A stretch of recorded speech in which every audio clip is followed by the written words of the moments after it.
Hey Kristi, What's up? not much, just making some absinthe. We have, for upper class parties, you have the traditional absinthe spoon, which is a slotted spoon, and it is decorated, this is the most famous decoration, with the leaves of the wormwood plant on it.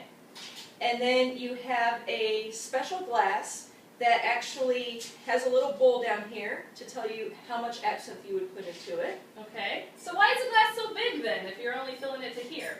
Because what you do is you pour a little bit of absinthe in the bottom, and then you place the sugar cube on top, and you end up filling it with a ratio of water. So it's about 4 ounces of water for 1 ounce of absinthe. Okay. And it creates this opalescent type color that you'll see in a little bit. And why do you have just a plain wine glass there? Well, I'm actually faking my lack of knowledge. For normal people, you might actually just use a regular wine glass and a fork instead of a fancy absinthe glass and a fancy absinthe spoon.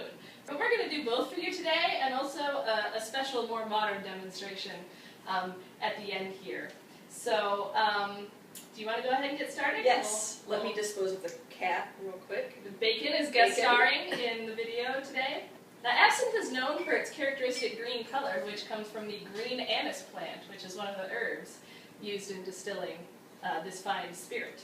And it was once illegal, given the fact that many people associated the wormwood in it for hallucinogenic properties. And it has since been discovered that that does indeed happen if you drink it in excess or you drink large quantities at a time. That also happens if you just drink a lot of liquor, though. So yeah. So it has been made legal again. A lot of the stories of people hallucinating or committing crimes were basically just alcoholic people who had already drank a lot and maybe had a glass or two of absinthe. They think now that the stories that it was a poison or a hallucinogen or ruins families either came from low-quality absinthe that was sold cut with things that weren't as good for you, not that it's good for you, but or by the wine industry, because absinthe was becoming so popular that a lot of people in the wine industry felt a little bit threatened and started spreading rumors. Now, I'm going to dilute this. It's typical to use anywhere from a half a cube of sugar to 2 cubes of sugar. It depends on how sweet you want your absinthe. I like mine a little sweeter, and so I have 2 cubes of sugar. And like I said, the ratio is about 1 ounce of absinthe for 4 ounces of water. So here we have 8 ounces, and I will use half of it. Since we have 2 glasses to make. And you just pour it slowly. I am horrible at pouring, apparently. So as you see, or can't see from that vantage point, You might be able to it's see. dissolved most of the way, and then you just dump the rest in and stir it and dissolve it. Would you like to? My turn?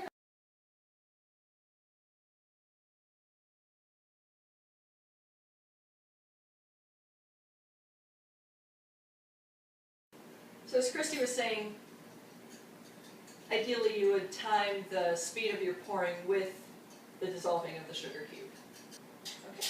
So here you have the 2 glasses, similar colors. You used a little more Mine's absinthe. a little more, so mine's a little less translucent, but this is that louche that they're talking about when with the opalescent color. And the reason that this happens is because absinthe has a lot of alcohol, and dissolved in that alcohol are the oils from the anise and the wormwood and also fennel. But when you put water in it, oil and water don't mix, so you get this cloudy effect here where the oil comes out, and it gives you a nice louche. So, cheers! Okay, so what you just saw is called the French method of preparing absinthe. Now, that is a traditional method that you would have seen 100 years ago in a place like Paris. Right now we're going to do what's called the Bohemian method, which is purportedly invented by the Czechoslovakian people in the 1990s. Czech absinthe does not have a louche like regular absinthe does due to the way it's prepared. So to do the water with the sugar cube doesn't have the same effect. So they came up with a slightly more flamboyant way of preparation that hopefully does not burn my house down. So absinthe in the glass, we have this sugar cube here that is soaked in absinthe that we set up here on the spoon. Lighter. Yep, there's a As blue you can flame. see, it's on fire, hopefully, because Yeah, there's a blue flame. Oh, it just went oh, out. it went out. Okay, so the fire is going to be a really, really blue flame. All right, It's lit, fire. and Oh, it did for a second.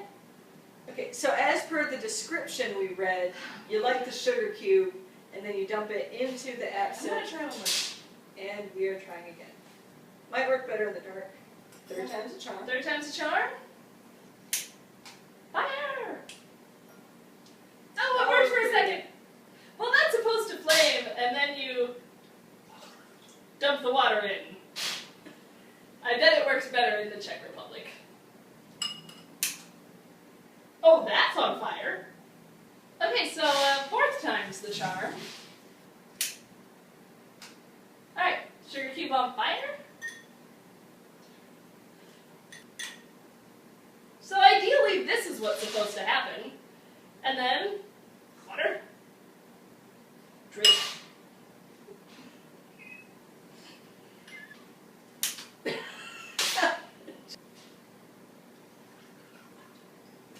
That didn't work. It didn't. Now I have a ball of fire that I can't put